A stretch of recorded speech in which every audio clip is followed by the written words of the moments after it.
나라의 질서와 균형이라는 제목으로 함께 말씀을 나누도록 하겠습니다.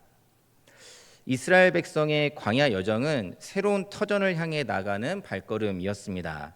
이것은 단순히 지형적인 이동만이 아니라 이전에 가졌던 삶의 방식으로부터 떠나서 이제는 새로운 삶으로 옮겨지는 과정이기도 했습니다. 이제 이스라엘은 과거의 방식과 질서를 벗어나서 새로운 질서를 갖춰야 합니다. 하나님은 그 중심에 무엇을 두시는가? 바로 회막을 두십니다. 회막을 중심에 두는 이유는 이제 그들이 제사장 나라가 되었기 때문입니다. 하나님께서는 이스라엘 백성이 애굽을 나와 신의 광야에 이르렀을 때 그들을 향해서 이렇게 말씀하십니다. 우리 출애굽기 19장 6절 말씀을 함께 읽도록 하겠습니다. 함께 읽겠습니다. 시작. 너희가 내게 대하여 제사장 나라가 되며 거룩한 백성이 되리라. 너는 이 말을 이스라엘 자손에게 전할지니라. 아멘. 회막은 이 제사장 지파인 레위 지파가 담당하여 옮기고 또 설치하는 기구이기도 합니다. 하지만 다르고 다르듯이 이스라엘의 중심이 레위 지파라는 말은 아닙니다. 어디까지나 회막이 이스라엘의 중심이었다는 사실을 우리는 분명하게 기억해야 됩니다. 여기서 회막을 중심으로 한다라는 말은 단순히 심리적인 문제가 아닙니다. 그냥 우리가 마음 먹기로 회막을 중심으로 해야지라는 것이 아니라 구체적이고 물리적으로 회막이 그 중심에 있어야 한다라는 것입니다. 실제로 이스라엘은 공간적으로 회막을 중심으로 진을 구성해야 했습니다. 크게 두 가지 모습을 성경은 우리에게 알려주고 있습니다. 오늘 민수기 2장에서 이 내용들이 자세하게 나오는데 그림으로 살펴보면 조금 더 이해를 쉽게 할 수 있을 것 같습니다. 먼저 이스라엘 백성들이 함께 진을 치고 멈춰섰을 때는 보시는 그림처럼 회막을 가운데 두고 동쪽으로 세 지파, 또 남쪽으로 세 지파, 서쪽으로 또 북쪽으로 각기 세 지파가 위치를 하게 됩니다. 다음 사진을 또 하나 보여주시면은 대신에 이제 행군할 때는 조금 진영이 바뀝니다. 동쪽에 있었던 유다 지파를 비롯한 지파들, 동쪽에 있던 지파들이 선두에 서게 되고 북쪽에 있었던 단과 아셀, 납달리 지파가 끝으로 가게 되면서 이제 화살표 방향으로 진행하듯이 최선두와 또 최후미가 다음과 같이 구성이 되는 것입니다. 그리고 그 가운데 바로 회막이 계속해서 위치하고 있는 것이죠.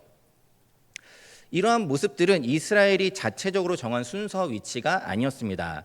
민수기 1장에서 인구조사를 시행할 때도 마찬가지로 하나님의 말씀으로 시작하였던 것입니다. 오늘 본문 1절과 2절을 다시 보면 이렇게 기록하고 있습니다. 여호와께서 모세와 아론에게 말씀하여 이르시되 이스라엘 자손은 각각 자기의 진영의 군기와 자기의 조상의 가문의 기호 곁에 진을 치되 회막을 향하여 사방으로 치라라고 말씀하신 대로 하나님께서 정해주신 위치와 순서를 따라서 가고 서는 일들이 반복되었다라는 사실입니다. 말씀을 따라 진을 펼치고 또 이동할 때도 질서 있게 움직이는 모습을 이스라엘은 구현해냅니다. 이러한 과정에서 모든 백성이 말씀에 순종하는 모습을 우리는 볼 수 있습니다.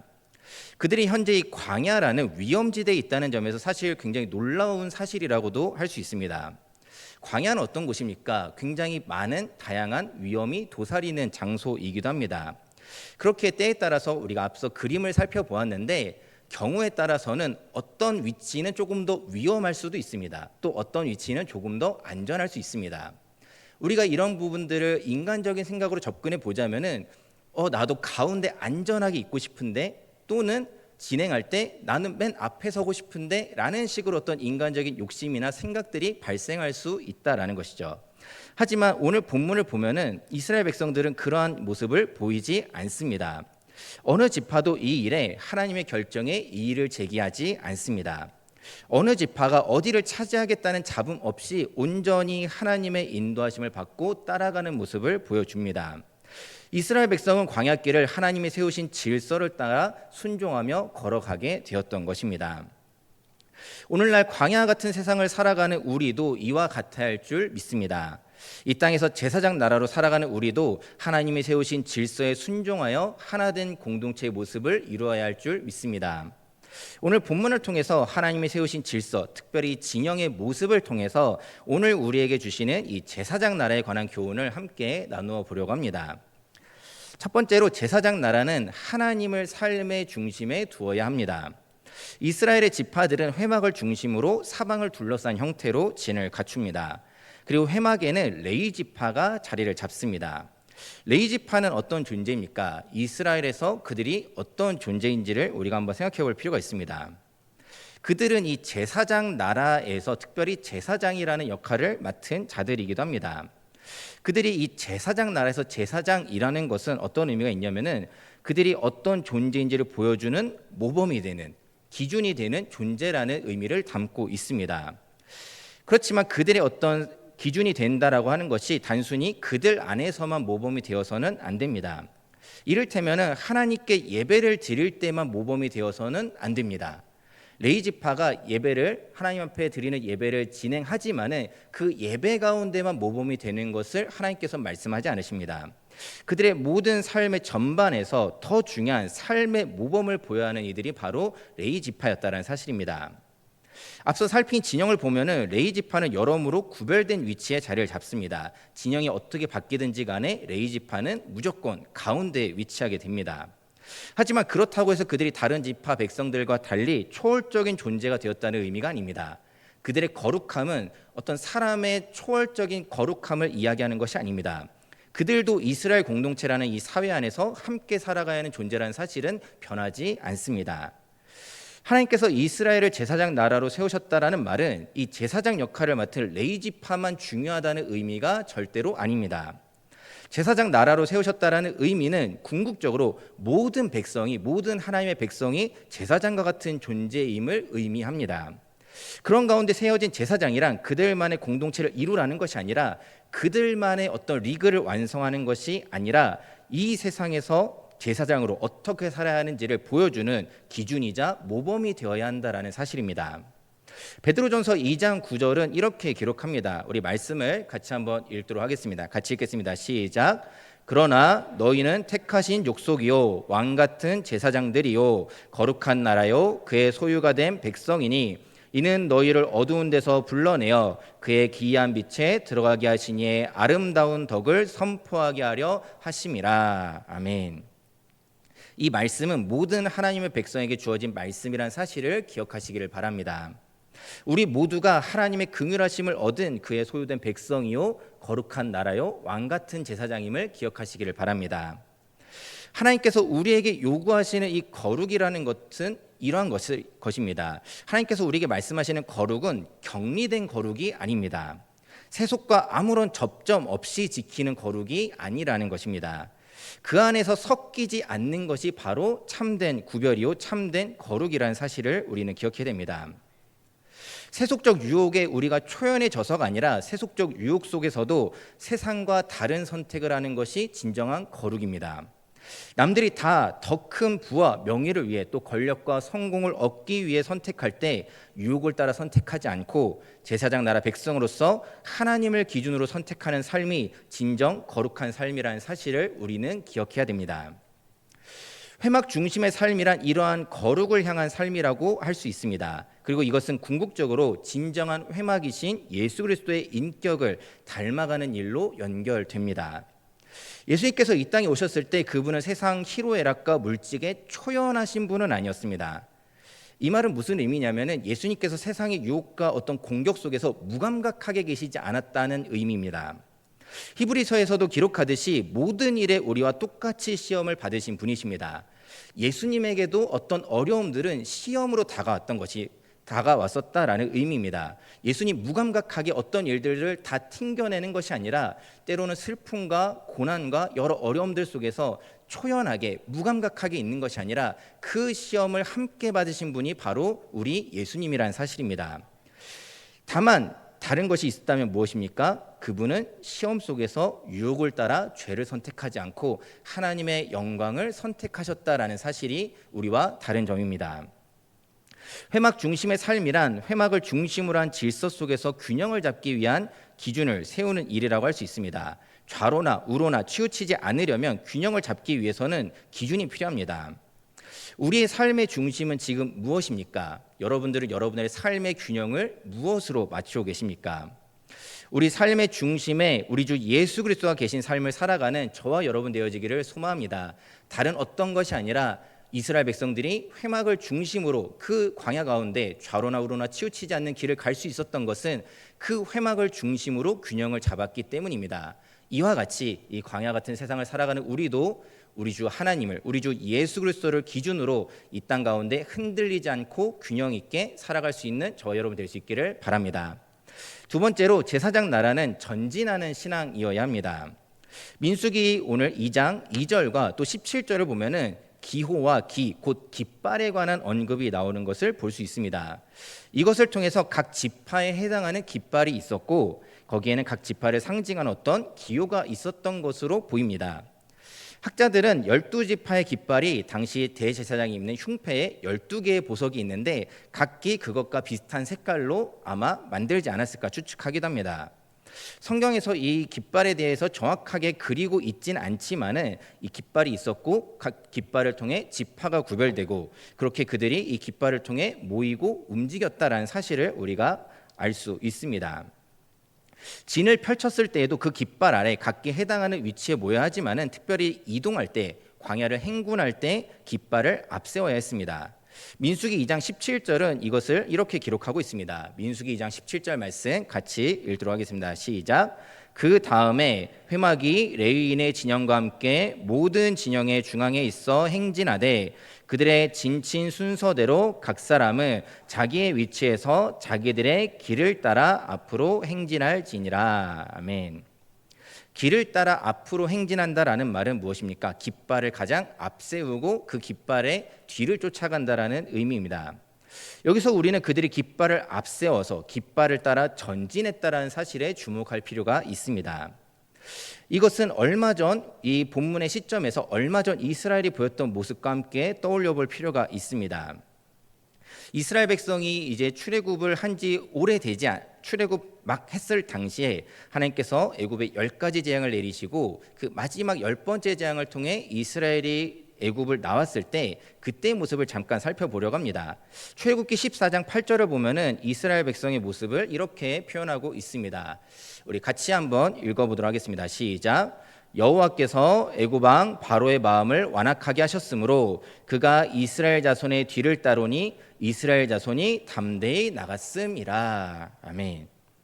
자세한 설명을 오늘 다 나누긴 어렵지만 특별히 담대히라는 단어만 가지고 좀 이야기를 해보자면은 원어적으로 이 담대히 나갔다라는 말은 높은 손으로 나갔다라고 번역할 수 있습니다.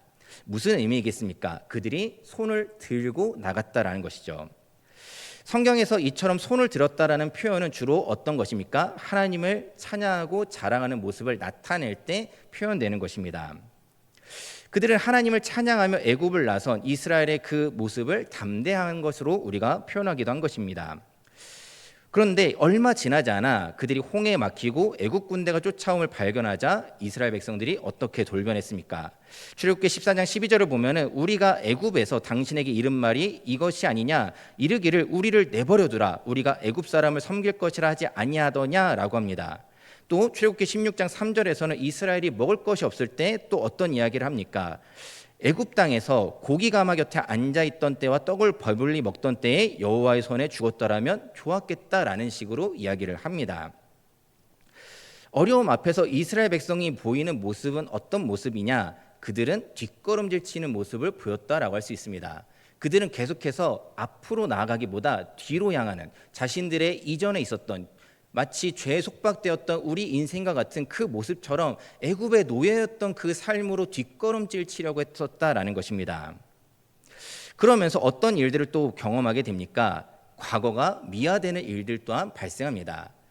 이스라엘 우리가 잘 알다시피 그들이 애굽에서 노예와 같이 살았는데 그들이 언제 고기 가마 곁에 앉아서 배불리 먹었겠습니까? 그들이 지금 직면한 어려움 속에 과거의 일들을 미화하며 잘못된 기억을 가지고 이야기를 하는 것입니다.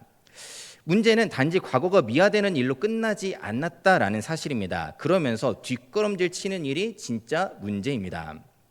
성도 여러분, 우리도 미화된 과거에 현혹되어 뒷걸음질 치지 마시기를 바랍니다. 우리의 신앙은 언제나 하나님께서 우리를 이끌어 가시는 대로 전진하는 신앙이어야 할 줄 믿으시기를 바랍니다. 우리 과거가 좋았다고 때로는 어떤 분들 그런 이야기 하실 때가 있습니다. 하나님 모르던 때가 좋았던 것 같은데 하나님 믿지 않았던 때가 더 나았던 것 같은데 라는 식으로 이야기할 때가 있습니다. 하지만 그런 모습들은 어찌 보면 오늘 조금 전에 이야기 나눴던 이스라엘 백성과 같은 모습입니다. 정말 과거가 좋았는지 우리는 재고해 보아야 할 것이고, 무엇보다 진정 선한 것은 하나님을 따라 전진할 때 우리에게 주어지는 줄 믿으시기를 바랍니다. 예수님께서 당신을 따르라 하실 때에도 말씀하시기를, 누가복음 9장 62절에 보면은 예수께서 이르시되 손에 쟁기를 잡고 뒤를 돌아보는 자는 하나님의 나라에 합당하지 아니하리라 말씀하셨습니다. 또 사도 바울도 우리의 신앙은 표현하기를 이렇게 고백합니다. 우리 빌립보서 3장 13절과 14절 말씀을 같이 한번 읽도록 하겠습니다. 같이 읽겠습니다. 시작. 형제들아, 나는 아직 내가 잡은 줄로 여기지 아니하고 오직 한 일, 즉 뒤에 있는 것은 잊어버리고 앞에 있는 것을 잡으려고 표대를 향하여 그리스도 예수 안에서 하나님이 위에서 부르신 부름의 상을 위하여 달려가노라. 아멘. 앞에 있는 것을 잡으려고 표대를 향하여 달려간다 고백했던 이 바울의 고백이 오늘 우리의 삶의 고백이 되기를 바랍니다. 광야 같은 이 세상에서 우리는 전진해야 됩니다. 뒤로 물러서는 신앙이 아니라 깃발을 들고 앞으로 향하는, 그 깃발을 따라가는 전진하는 신앙인이 되기를 주님의 이름으로 소망합니다. 세 번째로, 제사장 나라는 그리스도의 이름으로 모이는 공동체입니다. 앞서 본문 2절에서 이스라엘 백성 각 지파에 해당하는 깃발 아래에 모인다고 말씀을 드렸습니다. 깃발을 보면서 모여서 진을 치기도 하고 또 행군하기도 했습니다. 그런 점에서 이 깃발은 회막이라는 기준을 구체적으로 보여주는 또 다른 하나의 지표이자 기준이었다라고 할 수 있습니다. 회막이 이스라엘 백성에게 거룩이라는 기준을 제시하는 모범이었다면은 깃발은 이스라엘 백성이 가고 서는 일에 관한 기준을 제시하는 모범이었습니다. 깃발을 통해서 구체적으로 내가 어디에 위치해야 하는지, 또 가야 하는지, 서야 하는지를 구별할 수 있었습니다. 오늘날 우리에게 이러한 깃발이 있다면 어떤 것이 있겠습니까? 어떤 경우에는 어떤 믿음 좋은, 이렇게 한번 표현해 보겠습니다. 어떤 믿음 좋은 신앙인이 깃발이 되는 경우가 있습니다. 무언가를 결정하는 일에 있어서 어떤 신앙인이 특별한 기준이 되는 것이죠. 예를 들면 어떤 간증의 주인공이 제가 이렇게 했습니다 라고 이야기하면은 그것을 따라가는 겁니다. 물론 그런 어떤 본보기들을 참고할 수 있는 것들은 우리에게 유익할 수도 있습니다. 어떤 믿음 좋은 사람을 따라간다는 것이 꼭 잘못된 일이라고 단정 지을 수는 없겠습니다. 그렇지만은 우리가 믿는 하나님은 완전한 하나님이시지만은 사람은 그렇지 못하다는 사실을 우리가 잊지 말아야 됩니다. 혹여 중간까진 바르게 가더라도 마지막에 다른 길로 빠지면 우리는 이것을 이단이라고 부르기도 하죠. 때로는 이단까지는 아니더라도 사람이 인도하는 길이라는 점에서 온전할 수 없다는 사실을 우리는 기억해야 됩니다. 제사장 나라 백성은 하나님을 따라야 한다라는 그 기준을 벗어나서는 안 된다라는 사실입니다. 이스라엘 백성이 시내산 아래에서 이와 비슷한 일을 겪기도 했습니다. 이스라엘 백성들이 이제 시내산에 모세가 올라가서 십계명을 받을 때 모세가 내려오지 않는 겁니다. 모세가 제법 긴 시간 동안 내려오지 않자 이스라엘 백성들은 불안에 떨죠. 그때 그들은 모세의 형인 아론을 찾아갑니다. 그는 누구보다 모세와 가까운 사람으로 나름대로 믿을 만한 사람이라고 이스라엘 백성들 생각할 만한 사람이었습니다. 또 모세를 제외하면 가장 좋은 신앙의 인물일 거라고 충분히 생각할 만한 인물이었다는 사실이죠. 하지만 그가 내린 결정에 대해서 우리가 잘 아는 바 어떻습니까? 수많은 백성을 죽음으로 내몰았다는 사실을 우리는 기억해야 됩니다. 고대 전쟁사에서 깃발이라는 것은 대장 또는 군주의 이름을 대변하기도 했습니다. 어떤 이들이 왕의 깃발 아래 움직인다면 이것은 곧 왕이 한 일로 여겨졌습니다. 그런 의미에서 우리는 예수 그리스도의 깃발 아래, 그 이름 아래 모이고 움직여야 한다는 사실입니다. 마태복음 18장 20절에서도 예수님께서 말씀하시기를 두세 사람이 내 이름으로 모인 곳에는 나도 그들 중에 있느니라 말씀하셨습니다. 여기서 핵심은 내 이름이라 하신 예수님의 이름으로 모이는 일입니다. 우리가 모이는 것보다, 사실 어찌 보면 모이는 것보다 더 중요한 것은 어떻게 모였는가, 어떤 이름 아래 모였는가라는 것입니다. 그런 의미에서 이스라엘 백성들이 깃발 아래 모였다라는 것은 그들이 제 깃발 아래 모이는 것이 제 위치였듯이 오늘날 우리는 예수 그리스도라는 그 깃발 아래, 그 이름 아래 모이는 것이 우리의 바른 위치요, 우리의 자리라는 사실을 기억하시기를 바랍니다. 본문 속 이스라엘은 각 지파의 깃발을 가졌다는 점에서 각 지파의 이름으로 움직였다라고도 할 수 있습니다. 하지만 그들은 각 지파의 이름으로 움직이지 않았습니다. 지금 어떤 질서와 균형적인 면에서 각 지파별로 모이긴 했지만은 그들이 나아가는 그 길은 하나님께서 인도하셨다라는 사실입니다. 그들은 하나님의 이름으로 행군하며 나아갔다라는 사실입니다. 이와 같이 오늘날 우리도 예수 그리스도의 깃발 아래 모이고 그 이름으로 모이고 나아가는 그러한 신앙 공동체가 되어야 할 줄 믿습니다. 그러한 공동체의 모습을 이뤄가는 우리 모두 되기를 주님의 이름으로 소망합니다. 말씀을 정리하겠습니다. 오늘 이스라엘 백성의 이 광야 여정의 일부를 우리가 또 살펴보았습니다. 사실 이스라엘 백성은 광야를 걸을 준비가 되었느냐 안 되었느냐라고 한다면 안 된 상태였습니다. 우리가 만약 광야를 걸어간다고 한다면 우리는 많은 준비를 하게 될 것입니다. 먹을 양식도 준비해야 하고요, 마실 물, 또 여벌의 옷과 신발 등 여러 가지를 준비하게 될 것입니다. 이스라엘 백성에게도 이러한 준비가 필요하다라고 할 수 있습니다. 하지만 그들은 불과 조금 전까지만 해도 애굽 제국의 노예였을 뿐입니다. 무슨 준비를 할 수 있었겠습니까? 오늘날 우리가 마주하는 광야길을 바라보며 여러 가지를 준비하고자 합니다. 때로는 인생의 대비들을 여러 가지 방편으로 하려고 합니다. 하지만 여러분, 다 대비가 되던가요? 이스라엘이 나름대로 준비를 혹시 할 수 있었다고 할지라도 무엇을 얼마나 할 수 있었겠습니까? 그것으로 정말 이 광야길을 모두 다 대비할 수 있었겠습니까? 이스라엘 백성에게 필요한 준비는 사실 다른 것이 아니었습니다. 그들이 할 수 있는 일은 오직 그들을 인도하여 내신 전능하신 하나님만을 의지하는 길밖에는 없었습니다. 하나님의 명령에 순종하는 그 일만이 약속의 땅에 이를 수 있는 유일한 방법이었다라는 사실입니다.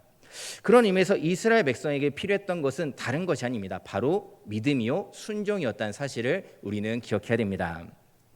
이스라엘 백성은 말씀을 따라 새로운 질서를 세워갔습니다. 새로운 기준을 받아들이고 순종으로 나아갔습니다.